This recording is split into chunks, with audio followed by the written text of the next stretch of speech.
Good morning, and welcome to the morning from the New York Times. It's Saturday, August 15th, 2026.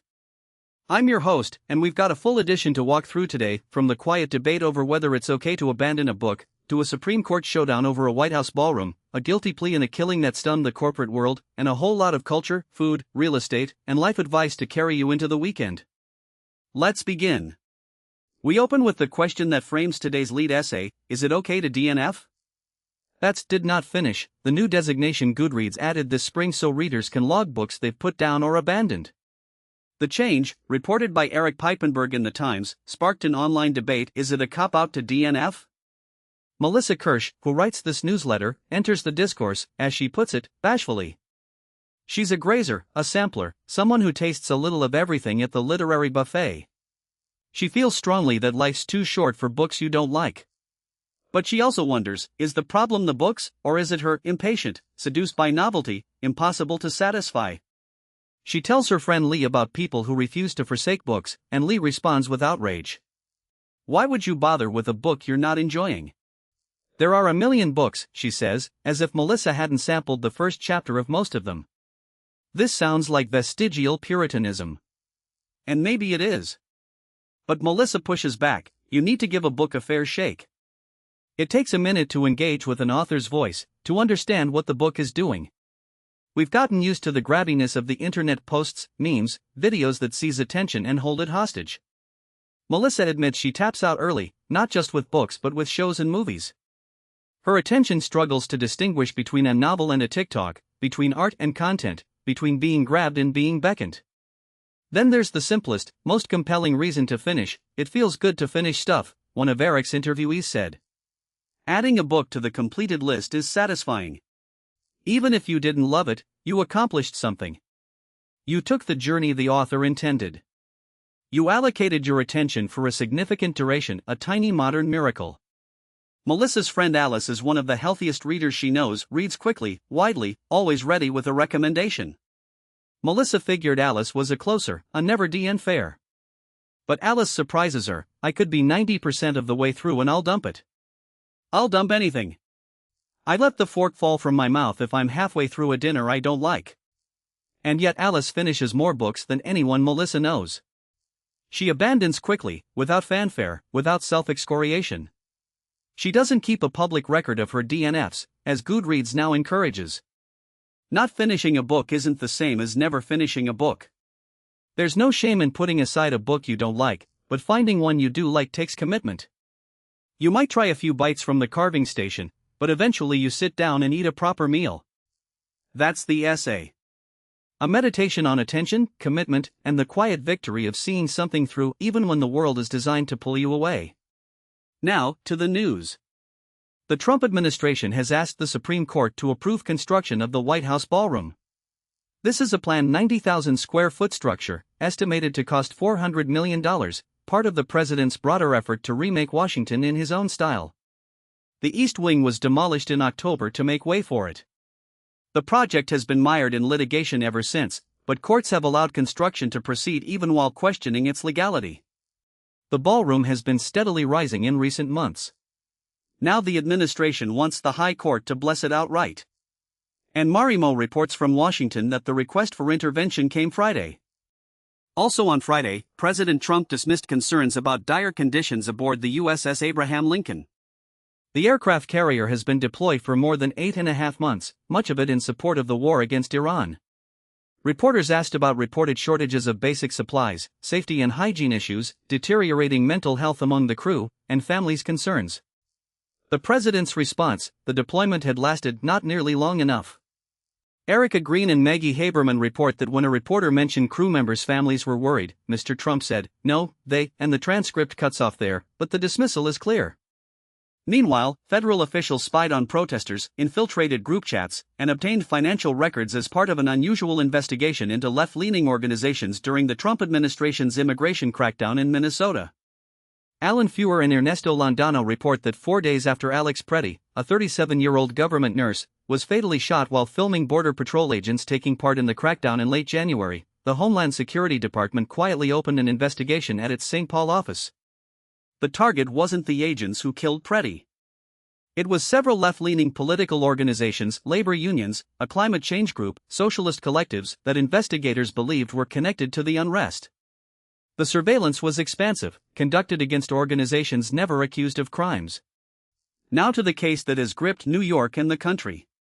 Luigi Mangione, 28, appeared at a pre-trial hearing on Monday and admitted he shot and killed Brian Thompson, the chief executive of United Healthcare, as Thompson walked into a Midtown Manhattan hotel for an investor conference in December 2024. Mangione pleaded guilty to 2 federal charges of stalking resulting in death. His sentencing is scheduled for December 18, and he faces the possibility of life in prison on those federal charges. But there's a collision between 2 powerful prosecutor offices, the U.S. Attorney for the Southern District and the Manhattan District Attorney. Mangione still faces a murder charge in state court. His lawyers have filed a motion to dismiss it, arguing it violates his protection against double jeopardy. Hirabi Nico reports that Mangione's federal plea could make it difficult for state prosecutors to proceed with their own case. The jockeying came to a head Friday with the guilty plea. In other big stories, Jason Arde, the former Cambridge University scholar whose remarkable rise was followed by a rapid fall amid accusations of plagiarism and fabrication, was found dead in London on Friday. He was 41. His family said he was subjected to a campaign of sustained abuse and misinformation since accepting the role at Cambridge, too much for Jason, who was a gentleman and who always wanted to see the best in everyone. The Metropolitan Police said an ambulance was called to a South London residence after a report that a man had been found unresponsive. Mara Vestendal reports. In Britain, Nigel Farage, leader of the populist right-wing party Reform UK, easily won a special election Thursday to reclaim his seat in Parliament. He initiated the by-election himself when he resigned amid a parliamentary investigation into possible financial impropriety.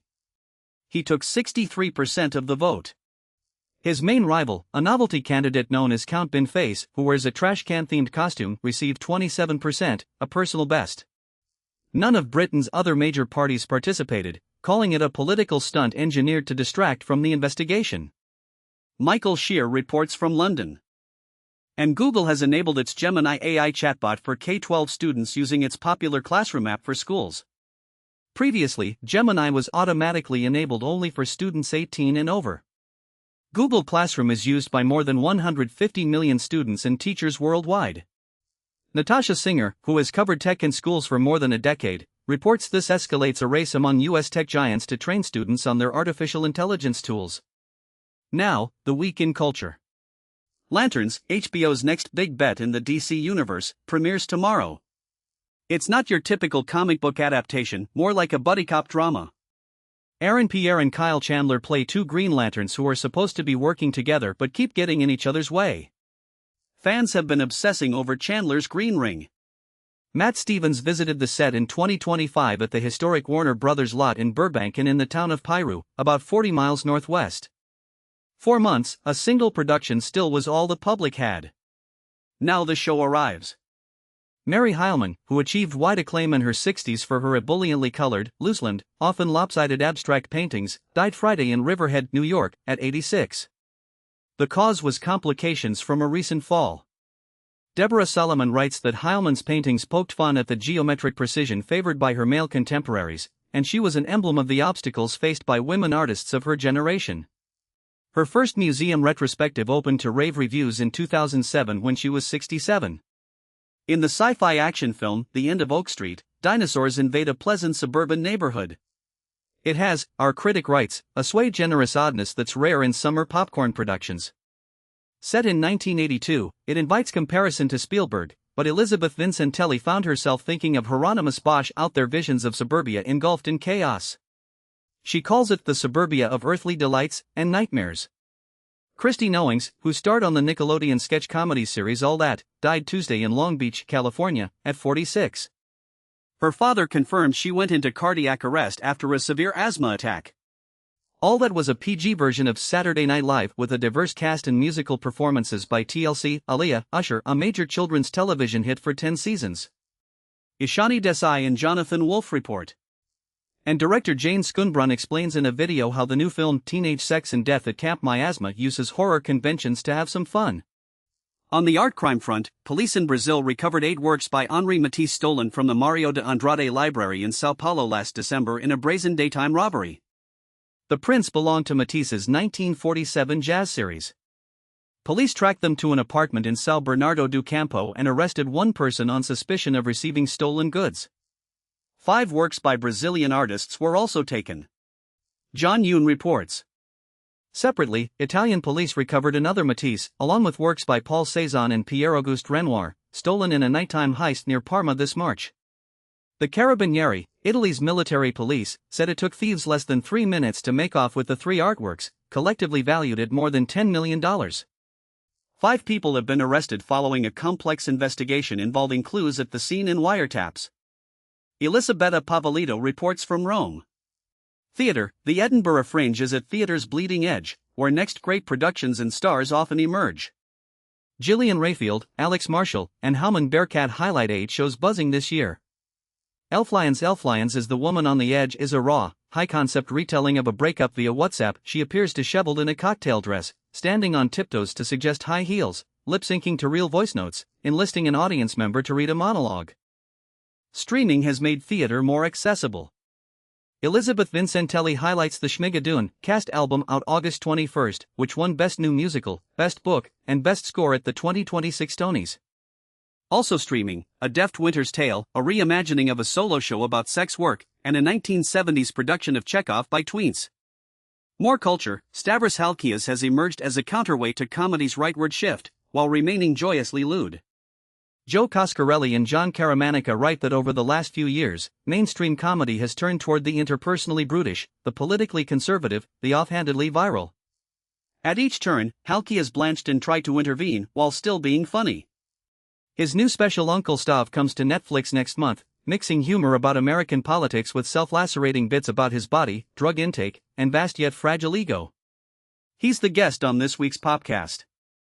RM, leader of BTS, is contributing 145 pieces by Korean artists to the San Francisco Museum of Modern Art this fall.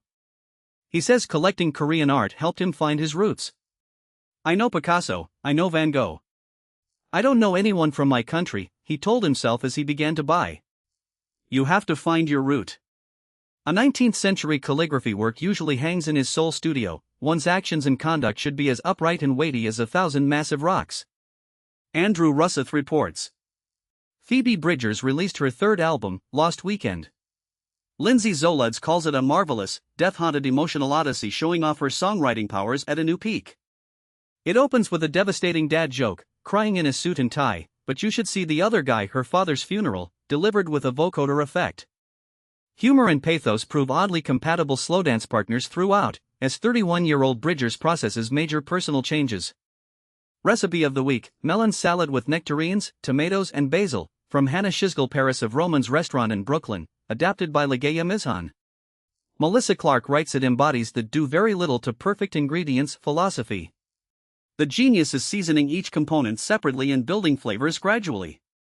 Capers and pecorino provide bursts of intensity against the sweet fruit, a squeeze of lemon ties it all together. Real estate, The Hunt features a pair of former dancers looking to put down roots in New York, wanting a 2-bedroom in Manhattan. Which would you choose? Play the game. What you get for $480,000, a circa 1805 log cabin in Lexington, Kentucky, the Stillfield Log House, built by a wagon maker, kept in the same family over a century, restored in the 1990s by the Bluegrass Trust, with updated kitchen and bath, 1,141 square feet, University of Kentucky campus within walking distance. A 1920 American 4-square house in Pittsford, New York. And a classical revival house in Bradford, Vermont. Pick your favorite. Pick your favorite summer house in Iceland. 3 2-story cottages offer scenic views and close access to mountains, glaciers, and waterfalls. One sits on the shore of Hryzi, a birdwatching island 4.5 miles long, 1.5 miles wide, with 40 nesting bird species, no natural predators, largely car-free, with a grocery store, restaurant, sports center, and geothermal pool. A 15 to 20-minute ferry reaches the mainland village of Arskigsander, about 5 hours northeast of Reykjavik by car. Working with the landscape, on a hillside outside Birmingham, Alabama, an architect saw a chance to create his dream house, which cascades down an incline. Living, cottage country. Our writer was drawn to Muskoka, a Hamptons-like region of Ontario, because of its connection to the hockey romance-heated rivalry. But it was the glistening lakes and weep-worthy sunsets that won her over. There's a free Tuesday evening water skiing show on Lake Muskoka. Basket case, the must-have accessory of the summer? A Nantucket Friendship Basket. Jackie Wegner, a 29-year-old lawyer from Chicago, started saving in 2020. Last month she ordered one from the Four Winds Craft Guild, $2,650 for an 8-inch piece, plus another $1,000 for custom carved design, 6 to 8 month wait. She considers it a 30th birthday present and a sign that I've made it. Lauren Lowe, 40, has a waitlist of 200 people for her baskets. Master craftsmanship, long waits, eye-popping prices. It's never been a better time to be a Nantucket Friendship Basket. Down the shore, a beach day should be carefree, so long as you pack everything you need. Mackenzie Oster rounds up gear from 5-season regulars Brooke Williams, 60, creative advisor and artist, Sophia Moreno Bunch, 39, florist and founder of ISA Floral Studio, Matthew Williams, the gear they never regret toting onto the sand. Advice from Wirecutter, hacks for keeping small spaces organized. Caroline Mullen says if you live in a small space, get creative. Don't discount underutilized places, backs of doors for hanging organizers, craft supplies, scarves, shoes. In the kitchen, backs of cabinet doors for aluminum foil, sponges.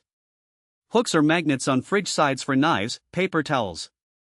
Forgotten areas, the nook between toilet and vanity, the awkward upper corner of the kitchen perfect for random bits and bobs. Now time to play, today's spelling bee. Yesterday's pangrams were admitting, intimidating, and nandating. Take the news quiz to see how well you followed this week's headlines. And today's mini crossword, Wordle, crossplay, connections, and strands. Thanks for spending part of your weekend with the Times.